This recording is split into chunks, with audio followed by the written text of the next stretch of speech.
The cargo scanner beeped 3 times in rapid succession. Daniel Reed stopped walking and looked at the small device in his hand. Something was wrong. The lower deck of the Wandering Star should have been empty. He had checked the manifest twice before starting his evening rounds. Daniel pressed the scanner again. The heat signatures were still there. 3 small shapes huddled together in the abandoned storage bay at the far end of the corridor. He reached for his radio, then hesitated.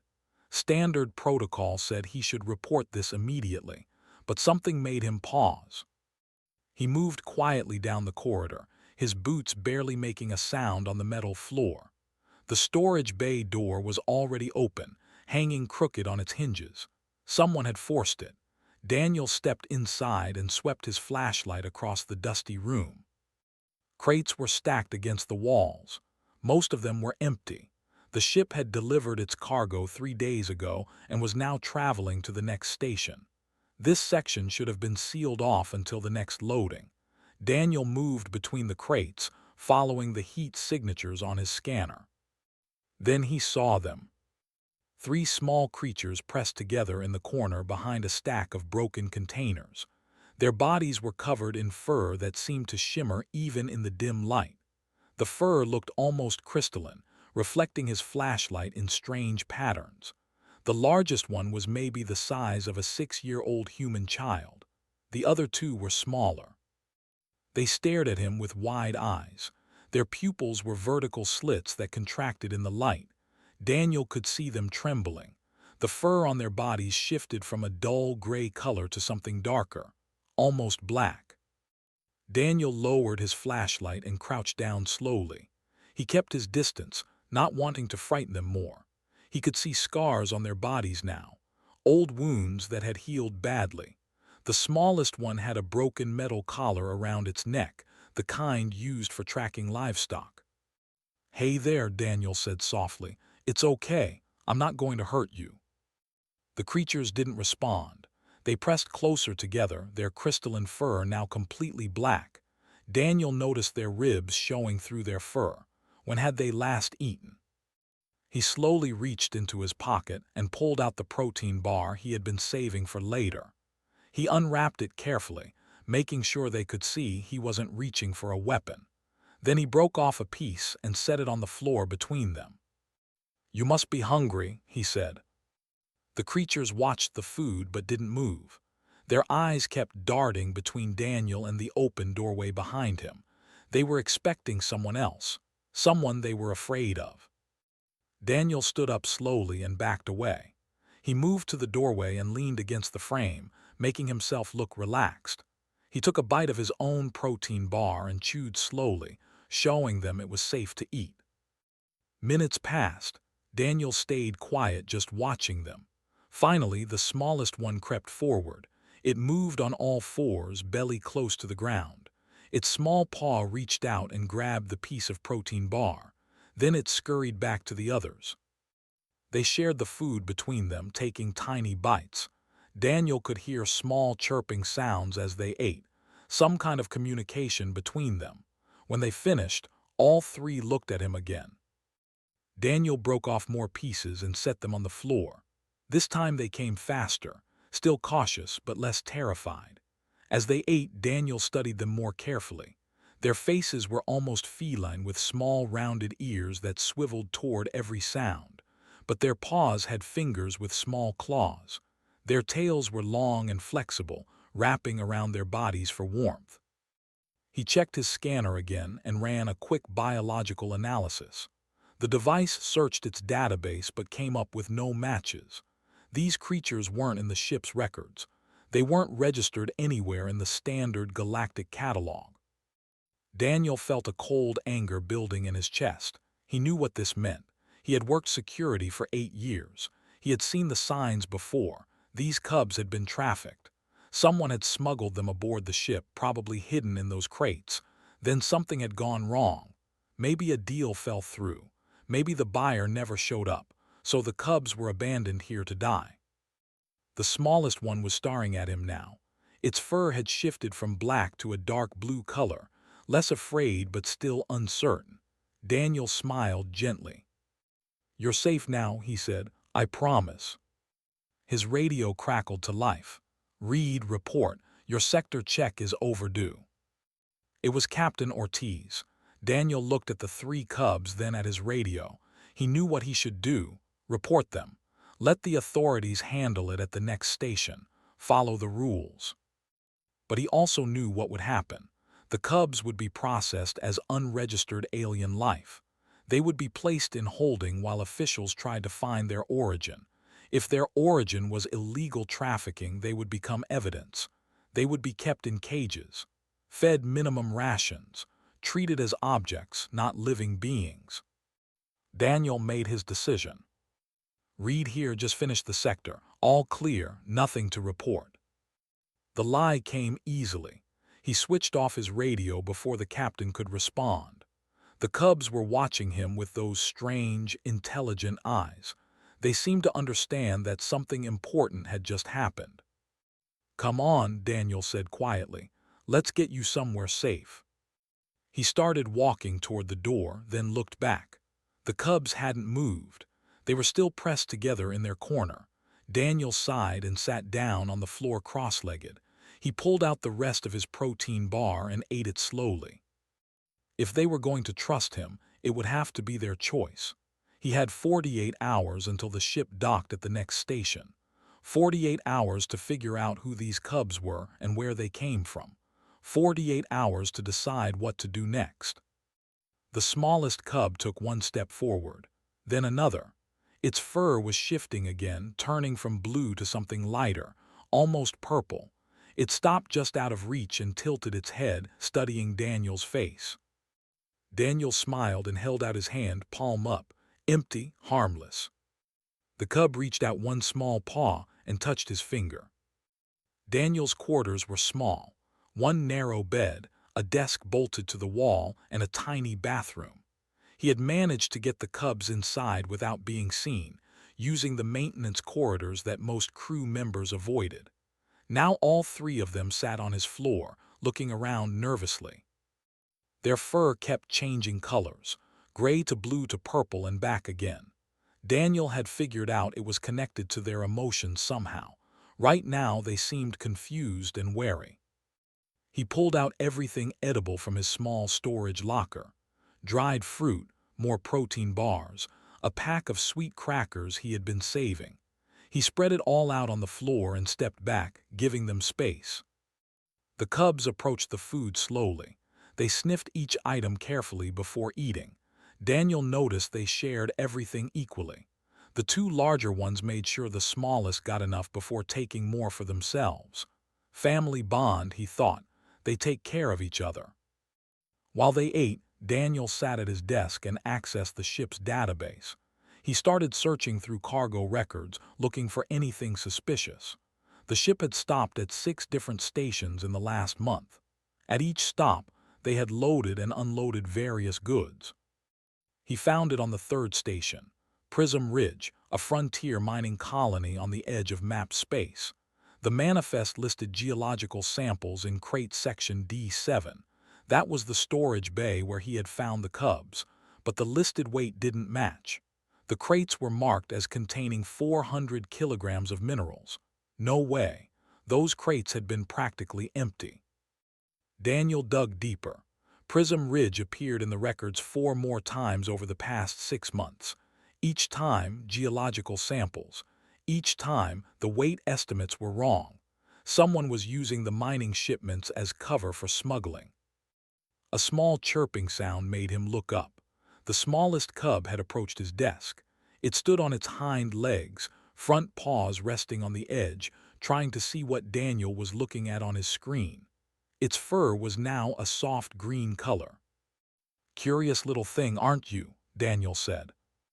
The cub tilted its head at the sound of his voice.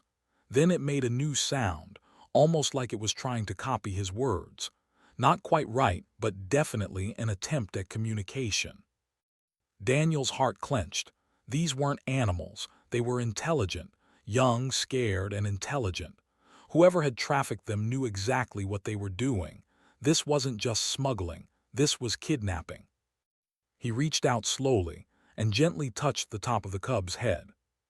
The fur felt warm and smooth, with a faint vibration running through it, like a very soft humming. The cub's eyes closed and it leaned into his touch. The other two cubs watched this interaction. After a moment, they came closer too. Soon all three were pressing against Daniel's legs, their small bodies warm and trusting. Their fur had turned a peaceful gold color. Daniel looked down at them and felt a weight settle on his shoulders. He had crossed a line by hiding them.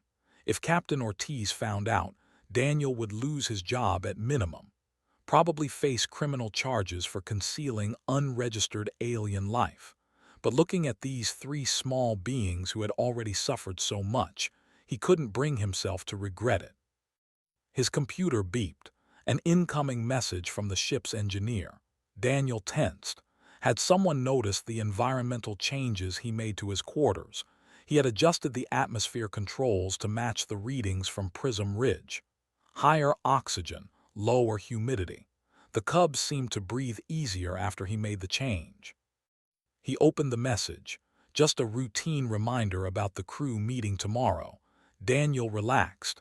He sent back a quick confirmation and closed the message. The smallest cub was now trying to climb into his lap. Daniel picked it up carefully and settled it against his chest. It immediately curled up and started making a soft purring sound. The vibration was stronger now, almost musical. The other two cubs climbed onto the bed and curled up together. Daniel realized he had been awake for almost 20 hours. His shift had started early, then the discovery of the cubs, and now all this research. He was exhausted, but he didn't want to sleep. What if something happened? What if someone came looking? He compromised by leaning back in his chair, the smallest cub still in his arms. Just a short rest. He would close his eyes for a few minutes. The humming from the cub's body was soothing. Daniel found himself matching his breathing to its rhythm. Before he knew it, his eyes were fully closed. He woke up to darkness. The lights in his quarters had automatically dimmed for night cycle. Daniel jerked upright, confused. How long had he been asleep? The cub in his arms stirred but didn't wake. Daniel looked around and saw the other two cubs had moved from the bed. They were now curled up against him, one on each side of his chair. All three were sleeping peacefully, their fur glowing very faintly in the dark. A soft white light that pulsed gently with their breathing. Daniel checked his watch. 4 hours. He had been asleep for 4 hours. He carefully extracted himself from the pile of sleeping cubs and moved to his computer. His message inbox was full.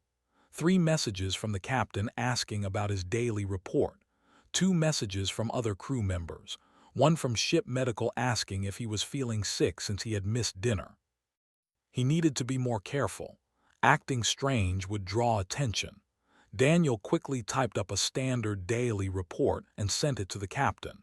Then he sent messages to the others, claiming he had been catching up on sleep after a double shift.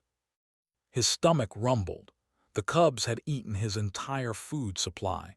He would need to get more without raising suspicion. Daniel looked at the sleeping cubs and made a decision. Tomorrow he would continue investigating. He would find out exactly what happened on Prism Ridge, and he would figure out how to keep these 3 safe. The smallest cub made a small sound in its sleep. Its fur flickered through several colors before settling back to white. Daniel knelt down and gently stroked its head. The cub leaned into his touch without waking. "I've got you," Daniel whispered. "All of you, I promise."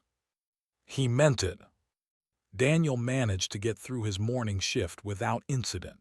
He had left the cubs hidden in his quarters with strict instructions to stay quiet. They seemed to understand, watching him leave with worried eyes.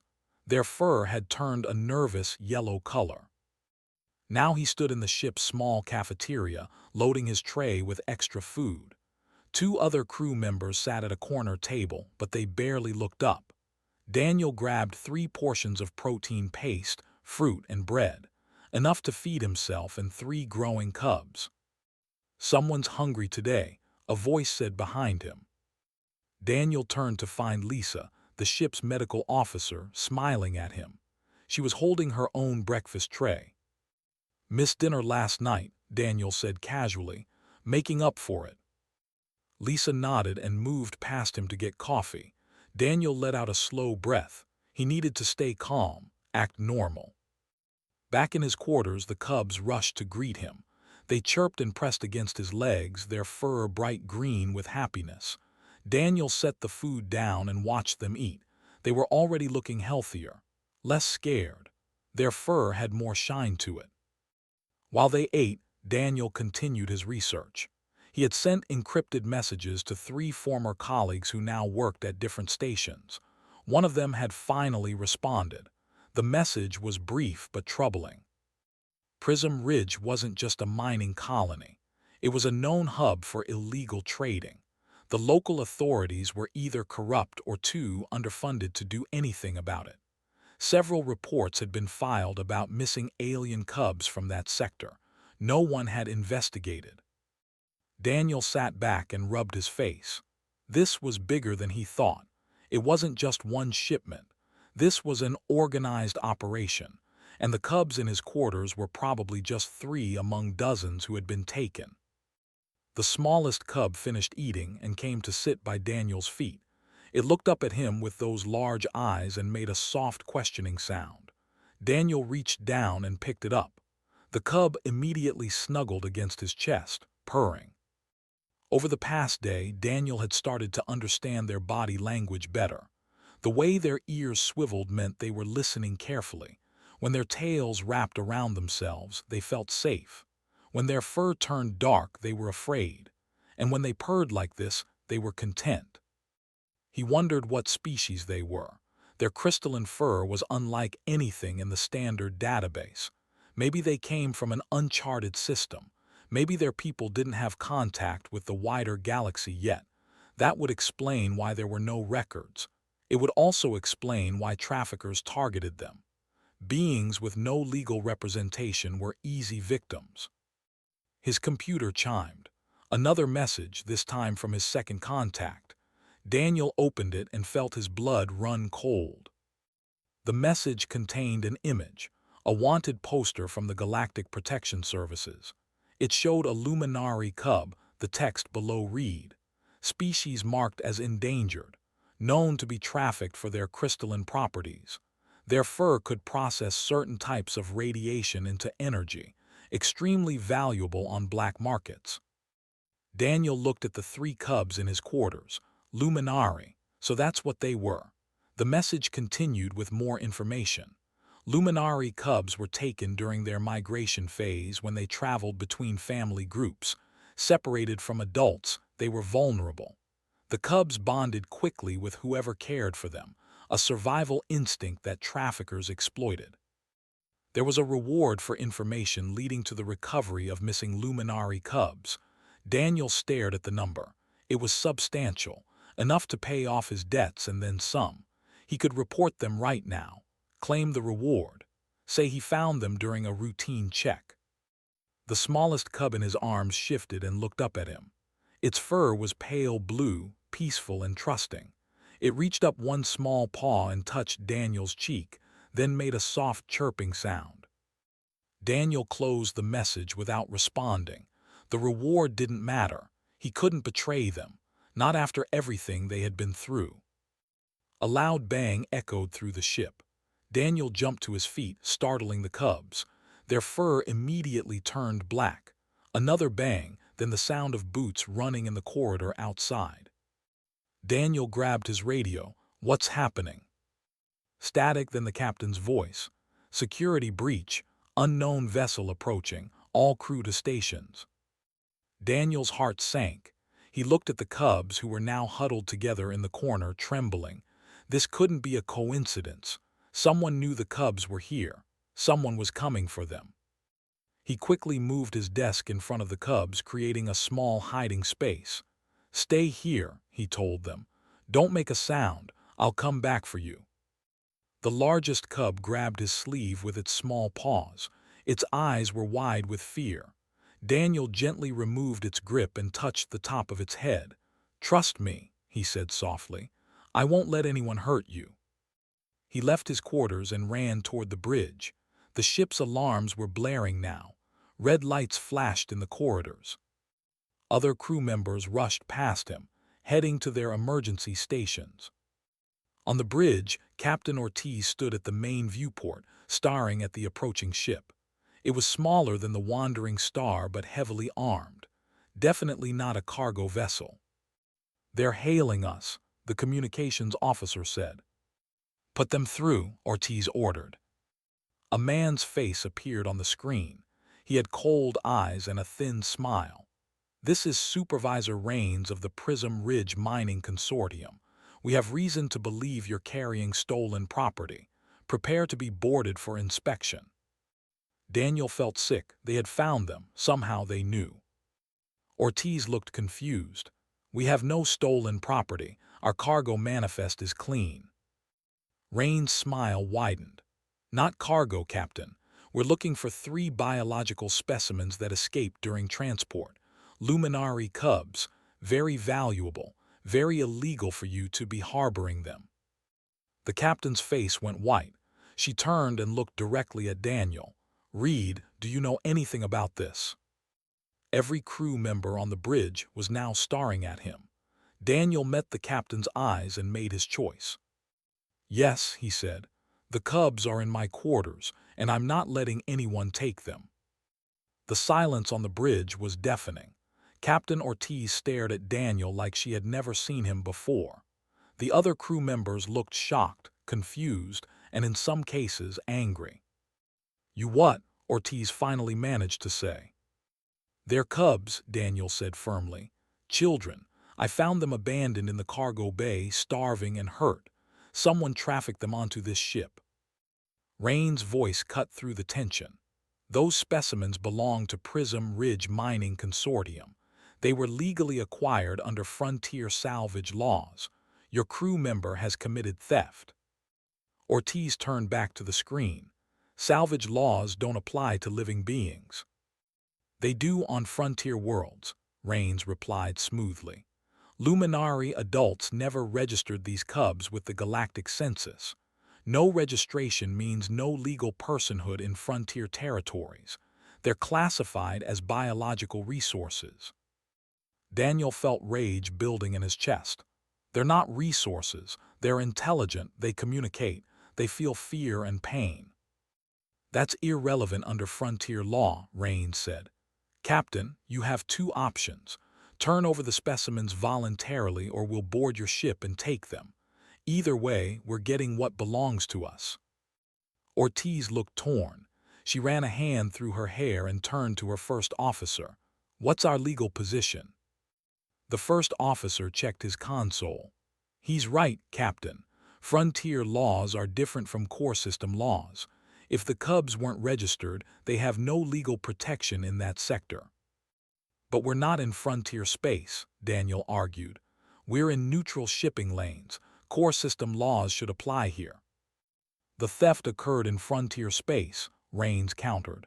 "That gives us jurisdiction." Daniel looked around the bridge. Most of the crew seemed uncomfortable, but no one was speaking up. They were following protocol, doing what they were supposed to do, being practical. But practical wasn't always right. "I'm going back to my quarters," Daniel said quietly. "I'm staying with them." "Reed, that's insubordination," Ortiz warned. "Yes, Captain, it is." Daniel turned and walked off the bridge.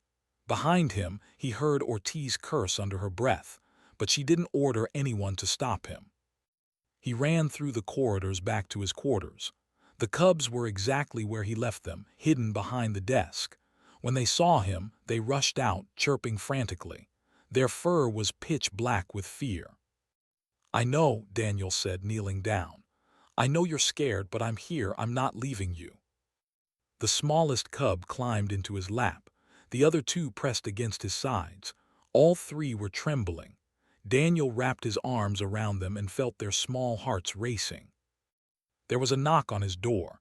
Daniel tensed, but a familiar voice called out, "Reed, it's me, Lisa." Daniel opened the door carefully. Lisa stood there holding a medical bag. She looked past him and saw the cubs. Her eyes widened. "Oh, my stars," she whispered. "They're real. I thought Rains was lying." "You heard the transmission." "Whole ship heard it. It's on the common channel." Lisa stepped inside and closed the door. "Let me see them." The cubs hid behind Daniel, but Lisa moved slowly and kept her voice soft. She pulled out a scanner and ran it over them from a distance. Malnourished, dehydrated, signs of old injuries. She looked at Daniel with tears in her eyes. Someone hurt them badly. "I know. What are you going to do?" "I don't know," Daniel admitted. "But I can't let Rains take them. You should see the scars on their bodies, the broken collar. They were kept like animals." Lisa was quiet for a moment. Then she reached into her bag and pulled out nutritional supplements. "Give them these, twice a day with food. It'll help them gain weight." She stood up. "I need to go before someone notices I'm here." "Thank you," Daniel said. Lisa paused at the door. "For what it's worth, I think you're doing the right thing, even if it costs you everything."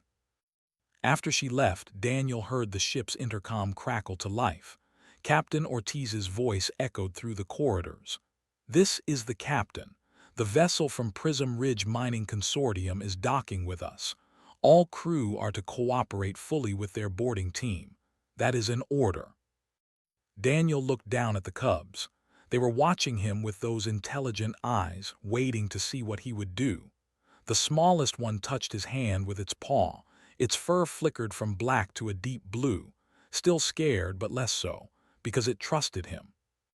"I need to tell you something," Daniel said softly, even though he wasn't sure they understood his words.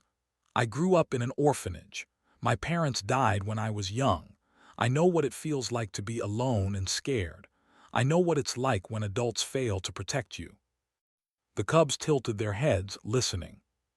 "I promised myself that if I ever had the power to protect someone, I would, no matter what it cost me." Daniel pulled them closer.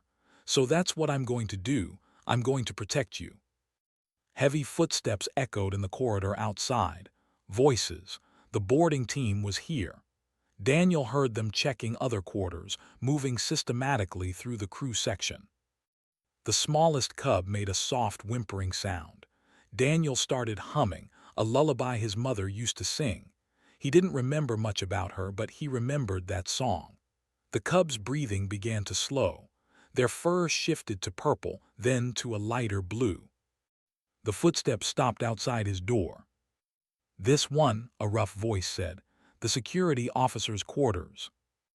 A hard knock. "Open up, Consortium Security." Daniel kept humming. The cubs pressed closer to him.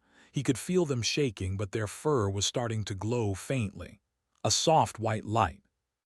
Another knock, harder this time. "We can override the lock. Make this easier on yourself." Daniel stopped humming and spoke clearly. "These cubs are under my protection. You're not taking them. We have legal authorization." "I don't care." There was a pause. Then Daniel heard the sound of an override device being attached to his door lock. They were coming in whether he wanted them to or not. He looked down at the three small beings in his arms. "Whatever happens," he whispered, "remember that someone fought for you." The door slid open. 5 armed men entered Daniel's quarters. They wore the gray uniforms of private security, with weapons holstered at their sides. Rains walked in behind them, his cold smile still in place. "There they are," Rains said, pointing at the cubs. "Secure them." 2 security officers stepped forward. The cubs' fur immediately turned black and they made high-pitched distress calls. Daniel stood up, keeping himself between the officers and the cubs. "Don't touch them," he said. "Move aside, Reed," one of the officers said. "We don't want to use force." "Then don't." Rains sighed like he was dealing with a difficult child. "You're making this harder than it needs to be. Those specimens are property of the consortium. You have no legal right to keep them." "They're not property, they're people." "Frontier law says otherwise." Rains nodded to his men. "Get the specimens, use restraints if necessary." The officers moved quickly. Daniel tried to block them, but two men grabbed his arms and pulled him aside. He struggled, but they were stronger. The cubs screamed as the other officers approached them. Then something unexpected happened. The cubs' crystalline fur suddenly blazed with intense white light. It was so bright that everyone in the room had to shield their eyes. The officers stumbled backward, temporarily blinded. One of them tripped over the desk and fell. In that moment of confusion, the cubs ran, not toward the door but to Daniel. They wrapped themselves around his legs, their small bodies pressed tight against him. The light from their fur was dimming now, but Daniel could still feel warmth radiating from them. The officers who had been holding Daniel had let go to cover their eyes. He dropped to his knees and wrapped his arms around the cubs protectively.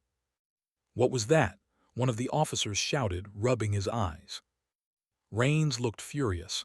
"It's their defense mechanism. It won't work twice. Grab them now." But before anyone could move, Captain Ortiz's voice came over Daniel's personal comm. "Reed, you need to hear this. Something's changed." Rains pulled out his own comm device. "What's the meaning of this, Captain? We had an agreement." "The agreement is void," Ortiz replied. "I've just received an emergency transmission from Galactic Protection Services. They're sending a ship, ETA 20 minutes. Daniel felt hope surge in his chest. GPS. "Someone triggered a distress beacon," Ortiz continued. "Flagged this situation as a trafficking case. GPS has jurisdiction over all trafficking investigations, including in frontier territories." Rain's face went red. "That's impossible. No one could have sent a signal without my men detecting it." Daniel smiled grimly. He had activated his emergency beacon during his shift that morning, using a delayed transmission that bounced through 3 relay stations. It had taken hours to reach GPS, but it had worked. "You interfered with a legal recovery operation," Rain snarled at Daniel. "I reported a crime," Daniel shot back. "There's a difference." 2 more crew members appeared at the door, the ship's engineer and the cook. They weren't armed, but their presence made Rain's men hesitate. "Captain says the consortium team needs to return to their ship," the engineer said firmly. "GPS wants everyone in neutral corners until they arrive." Rains looked like he wanted to argue, but he must have realized he was losing control of the situation. "This isn't over," he said to Daniel. "GPS will see our legal documentation. They'll hand over the specimens." "We'll see," Daniel replied. Rains and his team left, escorted by ship security. As soon as they were gone, Daniel sagged with relief. The cubs were still clinging to him, their fur slowly shifting from black to dark blue. Lisa appeared at the door with her medical scanner. "Are they hurt?" "I don't think so, just scared." She ran the scanner over them. "Their heart rates are elevated, but they're okay. That light burst must have taken a lot of energy. They need food and rest." Over the next 20 minutes, more crew members stopped by Daniel's quarters. The cook brought warm food. The engineer brought soft blankets. Even the first officer appeared briefly to tell Daniel that whatever happened, the crew supported his choice. Daniel was stunned. He had expected to face this alone, but his crewmates had seen the cubs' fear, heard their distress calls, and made their own decisions about what was right. Finally, the GPS ship arrived. Daniel carried the cubs to the docking bay, where Captain Ortiz and the entire crew had gathered. Rains and his team were already there, looking angry and impatient. The GPS airlock opened and 3 people stepped through. 2 were human officers in dark blue uniforms. The third was unlike anything Daniel had ever seen. It stood nearly 7 feet tall, covered in crystalline fur that shimmered with every color imaginable. Its eyes were large and kind, and when it saw the cubs in Daniel's arms, it made a sound of pure joy mixed with grief. "Luminari," the being said in accented but clear standard language. "My people's lost children."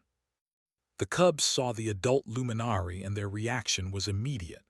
They squirmed out of Daniel's arms and ran toward it, crying out in their own language.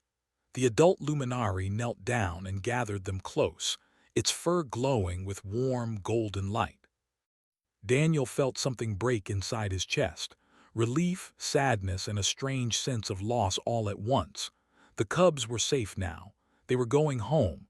That's what mattered. One of the GPS officers approached Rains.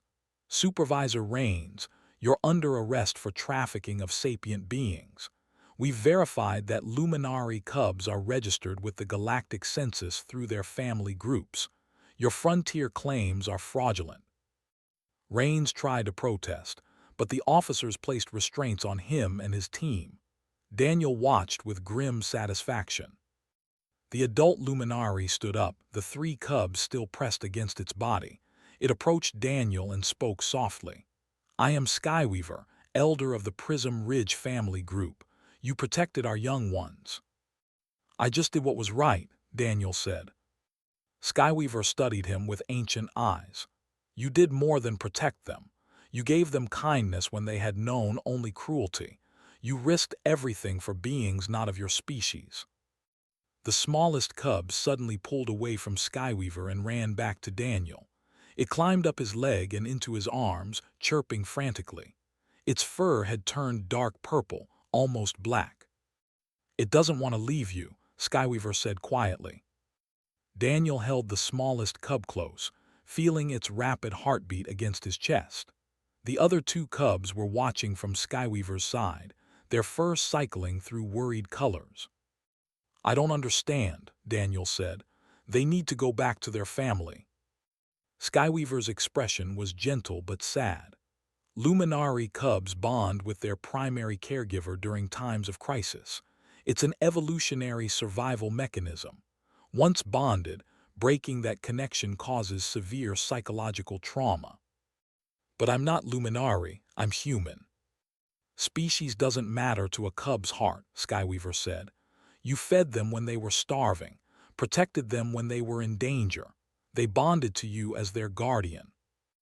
One of the GPS officers stepped forward. "We've seen this before in trafficking cases. The cubs form attachments to their rescuers.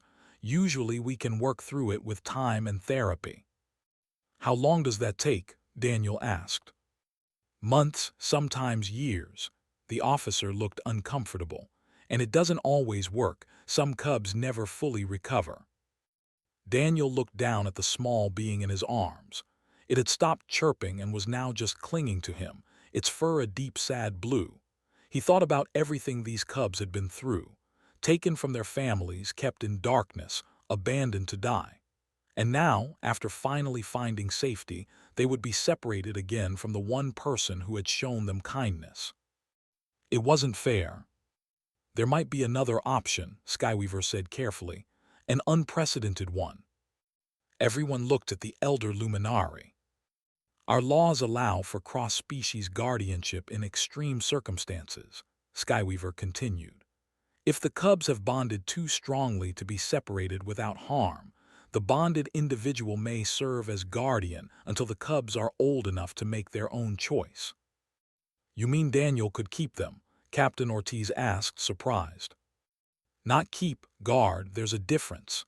Skyweaver looked at Daniel. "You would need to learn our ways, live among us for a time. The cubs must know their own culture and people, but you would be their primary caregiver, their heart guardian, as we say." Daniel felt overwhelmed. "I'm just a security officer on a cargo ship. I don't know anything about raising children, especially alien ones." "You knew enough to save them," Skyweaver said simply. "You knew enough to protect them when others would have followed easier paths. That is what matters." The GPS officer spoke up. "This is highly irregular. We'd need to verify the psychological bond, get approval from Luminari authorities, establish a legal framework." "All of which can be done," Skyweaver said. "The question is whether this human is willing." Daniel looked around at his crewmates. Captain Ortiz gave him a small nod. Lisa was smiling through tears. The cook gave him a thumbs up. Then Daniel looked at the three cubs. The two with Skyweaver were watching him hopefully, their fur bright green. The one in his arms was trembling, waiting for his answer. "If I say yes," Daniel said slowly, "what happens to my life, my job?" "You would need to come to our world," Skyweaver explained. "Live in our settlement for at least a year. Learn our language, our customs. The cubs need both their culture and their guardian." "What about after that?"